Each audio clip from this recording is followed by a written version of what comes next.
If you are posted in Nagaland after becoming IAS officer, what would be your three first preferences? Civil society is one of the pillar of the governance and the good governance, and happens to be the non-state actor, but nowadays more involved against the nation as an anti-national wing pillar kind of thing. So how do you see that? First of all, tell me what are the circumstances behind this drastic fall of rupee? You mentioned you will be going to Shimla. Yes, ma'am. Okay, so are you aware of the Shimla Accord of 1972? Do you think US is a bully? Of a whip in a formal debate team versus the role of a whip in parliament or party politics setup.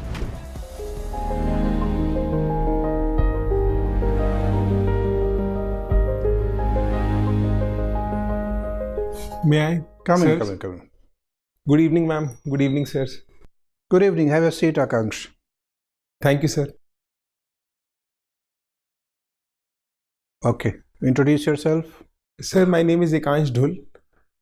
I come from the state of Haryana. I have done BCom honors from Shriram College of Commerce. I have graduated in 2022. Sir, presently I am in the Indian Audit and Account Service. I am an officer trainee presently, doing my on-the-job training in the Office of Principal Accountant General, Accounts and Entitlement in Jaipur, Rajasthan, sir. Okay. Are you enjoying this training? Yes, sir. I am learning a lot of new things, sir. It's a delight. Okay. So what is DCA? Sir, detailed classified abstract, sir. In DCA, sir, we have all the vouchers from the treasuries sorted out headwise, sir. Okay. And what is treasury bill? Sir, there is a treasury bill which the government T-bills which the government raised which the government issues to raise money, sir, in the money market, sir. So what is the shortest maturity period for T-bills? Sir, I can't recall correctly. If I can take a guess, sir, okay. It is 1 week to 3 months, sir, perhaps. Minimum 1 week? To maximum 3 months to 1 year, sir. Okay, so minimum 91 days? 91 days to 364 days, yes, sir. No, 1 week is also there. I am not aware, sir. Okay, fine. So you are now staying in Jaipur for how many months? So it's just been a week, sir. I joined only a week. 1st December, sir. Okay, you'll come back to where? I am here in Jaipur for the next 3 months till 22nd February, sir. And then I'll go back to Shimla, our National Academy of Audit and Accounts for 2 weeks, sir. Then we'll again go to Jaipur, sir, for the audit attachment, sir. Then we'll have a 5-week course at the National Academy, sir. And then, sir, we'll be given our first posting, sir. So, and you're not enjoying the job? You want to become IAS officer or at least IPS? Sir, I'm thoroughly enjoying my training, sir. It is just that since I was a child, sir, I always had the dream to be in an All India service, sir. And sir, over time I've nurtured the dream, sir. And I believe my personality is more fit to be in an All India service. Okay, my last question. If you are posted in Nagaland after becoming IAS officer, what would be your three first preferences? What would you like to do there? I would like to try to have a solution to the insurgency problem for good, sir. Secondly, sir, I would focus on connectivity, road, rail and flight connectivity from Nagaland within the region of Northeast and internationally, sir, to ensure that we have regional connectivity, sir. And thirdly, sir, I would try to have more engagement of people from other parts of India with Nagaland and Northeast, sir. For instance, say through the Great Hornbill Festival that we have in Nagaland, sir, so that this distinction of mainland and Northeast gets removed, sir. Okay, fine. Thank you. Okay, Akansh.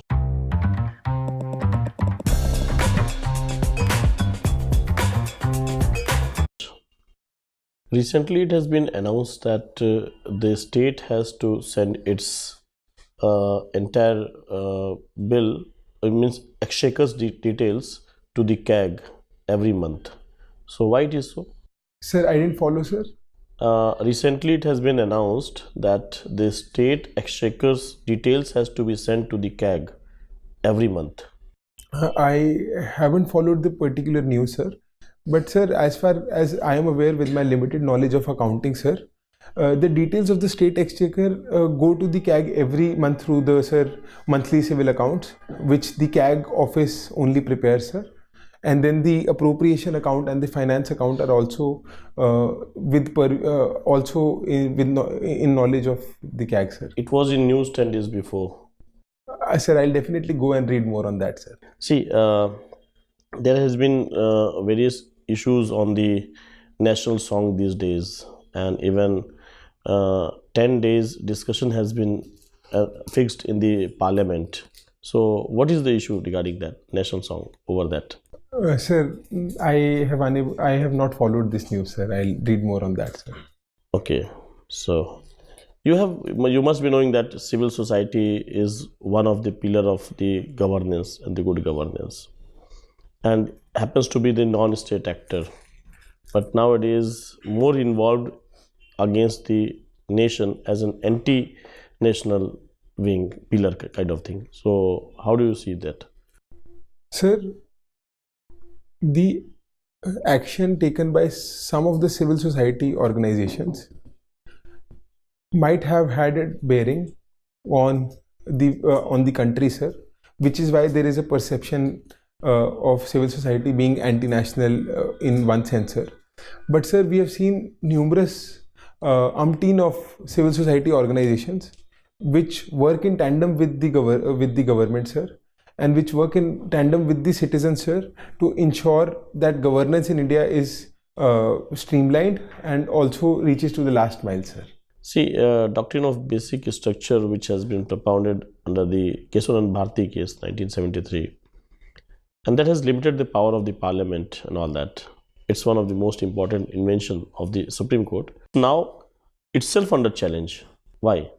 Sir, the Constitution of India and its interpretation is a dynamic process. A constitution is a living document, sir. So, sir, it is in the interest of our healthy and a mature and a robust democracy to have continuous discussions and deliberations on the events which have happened in the past, sir. In that light, sir, with changing times, it might be felt that the Kesavananda Bharti and the doctrine of basic structure needs some upgradation to be in contemporary times. Okay. See, my last question, that constitutionalism has been defined like half filled water glass filled with half water and half empty, in terms of positive constitutionalism and negative constitutionalism. So have you heard about that? No, sir, I've never heard the distinction, sir. I'll read more on that, sir. Okay. So Akansh, what is RELOS? RELOS agreement, RELOS. Sir, RELOS is a logistics agreement between India and Russia, which allows them to share facilities to manage their logistics well. They can use each other's bases for fulfillment of defense logistics. Okay, so essentially it is a military pact between the two countries primarily. Okay, so India is also having such kinds of pacts with other countries also, say for United States. Do we have something? Sir, we have LEMOA. LEMOA, yes. So when was LEMOA signed between India and US? Sir, I'm not aware of the year, sir. When was RELOS signed? Sir, again, maybe 2021, sir. I believe it was in 2021. I'm not very sure. Okay, so you're not sure. Okay, no problem. Akansh, currently the rupee vis-a-vis dollar is trending new lows, and there is a general concern among the economists, the entire fraternity. How do you see this movement of rupee against dollar? First of all, tell me what are the circumstances behind this drastic fall of rupee? Sir, the tariff issue with the United States has caused volatility in the market. That is reason number one. Secondly, sir, there has been an outflow of foreign portfolio and institutional investors out of India, which has led to the depreciation of rupee. And thirdly, it is about falling exports of India due to again the tariff issue and a lack of a free trade agreement in that regard, sir. Do you think US is a bully? Sir, the recent actions of United States seem to change the rules-based international order and to tweak them in a way favorable to it, sir. Okay, so in a sense we can say that United States as of now is functioning like a bully. If we see its relation with India, or maybe the recent engagement with Venezuela or with China, we see a similar trend. So what is happening with regards to Venezuela? Sir, the United States is at loggerheads with the Maduro government, sir. It believes that the administration is involved in drug trafficking, sir.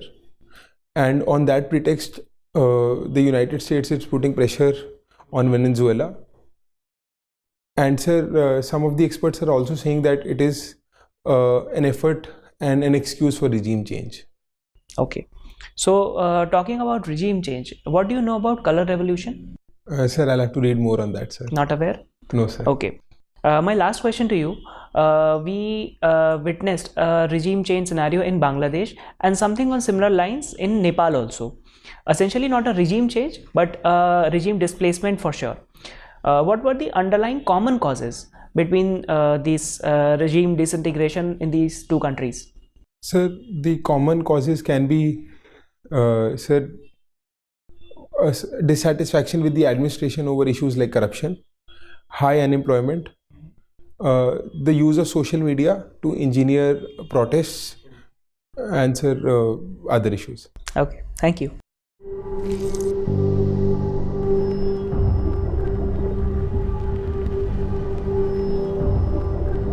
Helps beat sensitivity fast. Sensodyne Rapid Relief. Travelling? Book all your tickets with Omeo. For all of Europe, just one tap away. Okay, Akansh, is that how you pronounce your name? Ma'am, I pronounce it as Akansh, ma'am. Okay, why so? My name is Akansh, means Ek and Ansh, and my parents named me in Hindi.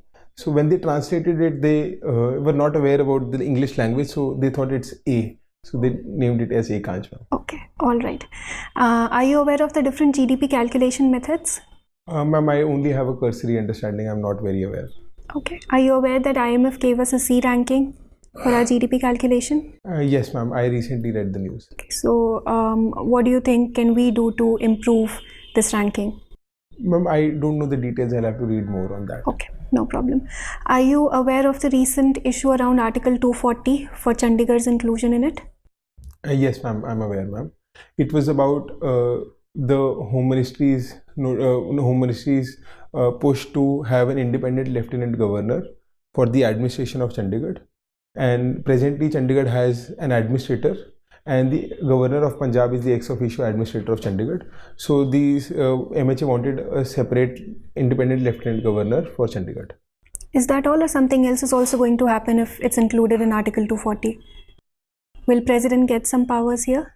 Ma'am, if it is under 240, then the President gets powers to make regulations for governance of Chandigarh, ma'am. All right. And why do you think Punjab has an issue with this inclusion? The arrangement of Chandigarh is peculiar in a sense that it is the capital of two states and a union territory. And the state of Haryana and Punjab have not yet finalized the arrangement with regards to Chandigarh. In some previous pacts and arrangements, it was decided that Chandigarh will go to Punjab under some conditions. By virtue of it, people in Punjab believe that Chandigarh is an integral part of Punjab. And this attempt by the government was seen as an encroachment to change the status of Chandigarh, which they see as something which is stopgap right now, and to institutionalize Chandigarh as something separate from Punjab. All right. You mentioned you will be going to Shimla. Yes, ma'am. Okay, so are you aware of the Shimla Accord of 1972? Yes, ma'am, I've read about it, ma'am. Ma'am, it was after the war, after the liberation of Bangladesh, ma'am, that India and Pakistan came to the table, where it was decided that every issue between India and Pakistan over Kashmir will be a bilateral issue. And there were formalities which happened after the liberation of Bangladesh about exchange of prisoners and other things. And that was it, ma'am. All right. Do you see any major civic issues in Panchkula? Ma'am, Panchkula has in-migration, which is leading to a housing crisis, which is leading to change of floor space ratio in Panchkula, which is seeing an opposition. Secondly, ma'am, there is man-animal conflict which happens in Panchkula because of the increasing number of cow sheds. And thirdly, garbage and waste is a critical issue in Panchkula, and the administration is working towards waste management from source segregation to proper processed disposal of waste. Okay. How do you think you are going to contribute to this? Let's say you're given the administration of Panchkula.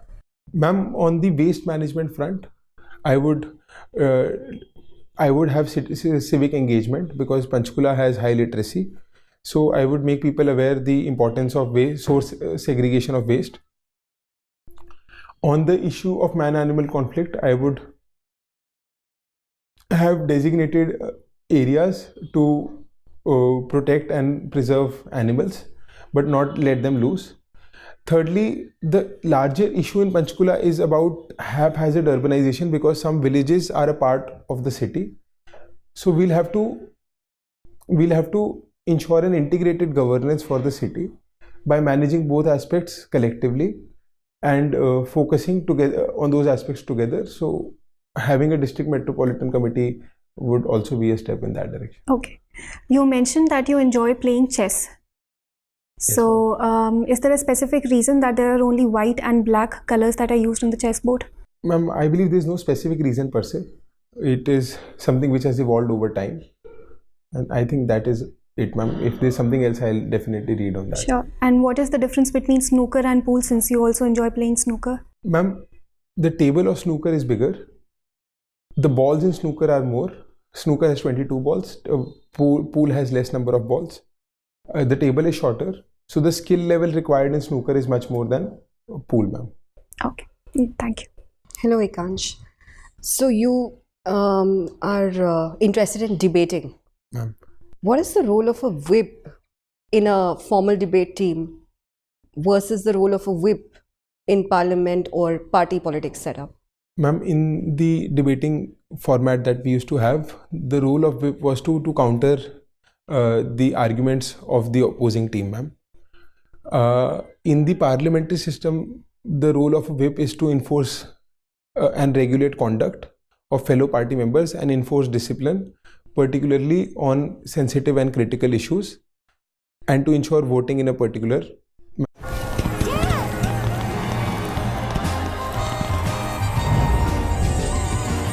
manner. All right. Let's imagine a situation where someone comes to you seeking some alms, seeking some aid. All right. Now, you do not wish to help that person. So you throw a gold coin at him just to shoo him away. Okay, ma'am. All right. Now that person catches hold of the gold coin and is very grateful to you. Because even though your intention was to shoo the person away, he eventually benefits from your act. On the other hand, a person comes to, let's say, ma'am, and she really wants to help the person. So she throws a gold coin at him, in the process hurting his eye. Right? So the intent was right, but the consequence was not so much. Which of the two acts do you think are morally correct, ethically sound? Which of them is ethically sound? Ma'am, various ethical thinkers have given arguments on both sides, ma'am. Personally, for me, ma'am, intent really matters. And intent is the root cause of any action. So, favorable intent is fundamental. All right. Do you think intent also matters in public policy? Intent alone matters in public policy? Ma'am, in public policy, intent is where it all starts. We'll have to top it up with other aspects, ma'am. But if the intent of a policy is correct, people more often than not will see that with persuasion and awareness, people come up and support the decision which is taken by the government, ma'am. Tell me about how families can normalize women earning more than men. Normalize in the sense reaction wise. Ma'am, a change of outlook is required. We need to quash the notions of patriarchy and gender roles.